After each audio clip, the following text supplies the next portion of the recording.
You may not need another vacation. You may need to put down a responsibility that never belonged to you. And by the end of this video, I'll show you 3 questions that can help you identify exactly what that is. There is a kind of exhaustion that sleep simply cannot fix. You can get 8 hours of sleep, take a weekend away, turn off your phone, and still wake up feeling completely tired. Not because your body did not rest, but because your soul and mind never stopped working. After all, you are carrying the future of your entire family, the consequences of different choices other adults have made, the pressure to keep everyone in your family calm, connected, encouraged, rescued, and okay. I know what it's like to try to go to sleep, but your mind is still consumed with all of the responsibilities that you're carrying. Here's the reality. What makes these moments even more painful is nobody can see that weight. And as a result, they assume that you're perfectly fine. Welcome to the Reset Room, where strong people learn to let go. I'm Davenport, and today I want to help you distinguish between what is yours to carry and what was never yours to control. Many of us were taught that love means taking on the weight of another person's situation. If someone is hurting, we absorb it. If someone is deficient in a given area, we compensate for it. If someone is disappointed, we often overextend ourselves until they feel better. But love without limits slowly becomes emotional ownership. And emotional ownership looks and sounds like this. If I don't fix it, everything will fall apart. If they are unhappy, I must have done something wrong. If I say no, I'm selfish. If I stop helping, they may stop loving me. If I rest, someone will not have what they need taken care of. Notice the hidden word in each and every one of those sentences is I. I must fix it. I must prevent it. I must carry it. I must hold everything together. Imagine walking through an airport without 4 bags. One belongs to you. The other 3 bags belong to the people traveling with you. At first, you pick up 1 extra bag because someone is tired. Then another bag because someone is distracted. Then you pick up yet a 3rd bag because someone in the group decided to pack more than they can carry. Now here you are, struggling, frustrated, frantically moving throughout the airport, getting ready to miss the flight. People around you keep walking comfortably because they have trained themselves to believe that their luggage is your assignment. Then you become angry that nobody notices how much you yourself are actually carrying. The question is not, why won't they carry their own bags? The truth of the matter is, the real deeper question is, why did you decide it was up to you to make sure their bags were carried? The moment you recognize your participation in the pattern that no longer serves you is also the moment you recognize your power to change it. Notice I said your power to change it. Let me give you 3 questions that will help you to navigate this space better. Question number 1. Is this my responsibility or is this something that I care about? You may care about your friend's relationship, but their decision to stay or leave is not yours to make. You may care about the performance of the team or organization you lead, but you cannot permanently compensate for everyone's lack of preparation. You may care about your family's peace, but you are not responsible for preventing every single disagreement.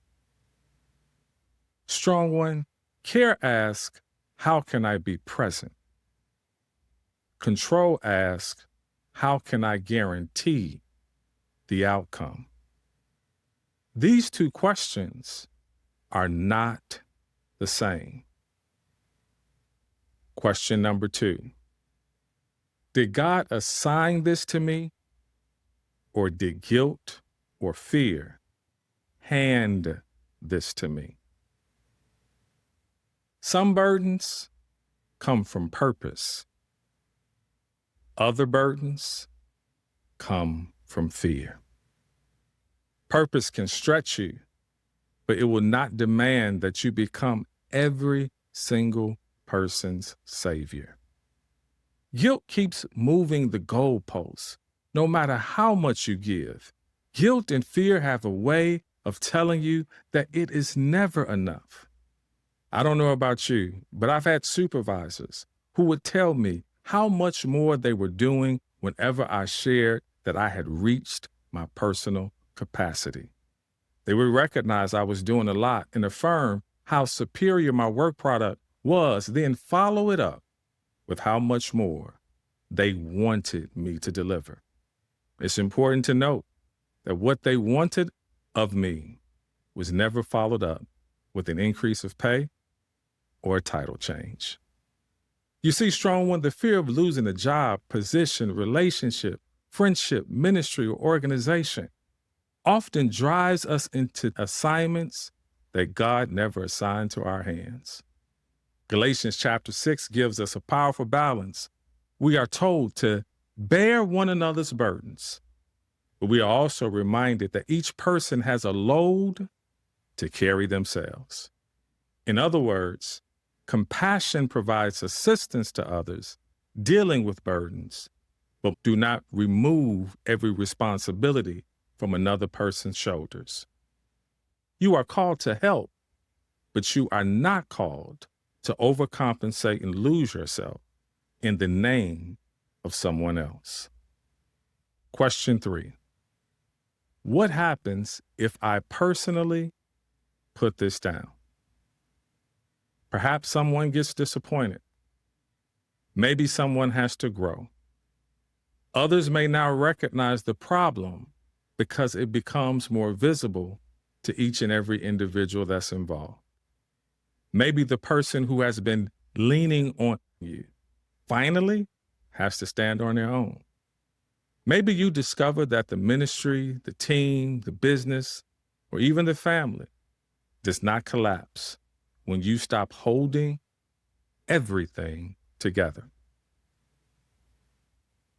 Sometimes what you call keeping the peace is actually postponing someone else's development. And strong one, the most loving thing you can do is allow a person to experience the weight of their own choices. Here's what I would like for you to do. Take a sheet of paper and make 3 columns. Column 1, this is mine to carry. Column 2, this is mine to care about. And column 3, this is mine to release. Under mine to carry, write your genuine choices, your responsibilities, your commitments, your boundaries, the things that you have personal stewardship for. Under Mind to Care About, write the people and situations that matter to you but do not belong to you.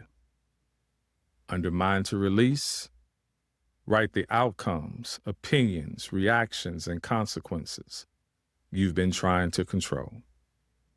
Then look at the third column, and I want you to say this out loud. I can be loving without being in control. I can be present without being responsible for every single situation. I can learn to release what was never mine to carry. We need to say that one again. I can learn to release what was never mine to carry. You are not weak because the weight became too heavy. The weight may be heavy because it was designed for more than one set of shoulders. Let me say that one more time. More than one set of shoulders. Jesus said, "Come to me, all who are weary and burdened, and I will give you rest." But rest begins with an exchange. You bring the burden. You stop pretending you were meant to carry it alone. You release the role of savior and return to being human. So today, do not just ask, how can I become stronger? Ask, what can I finally put down and release? This is the reset room, where we release what's been weighing us down.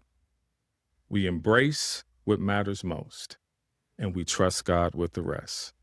Welcome to the reset room, where strong people learn to let go.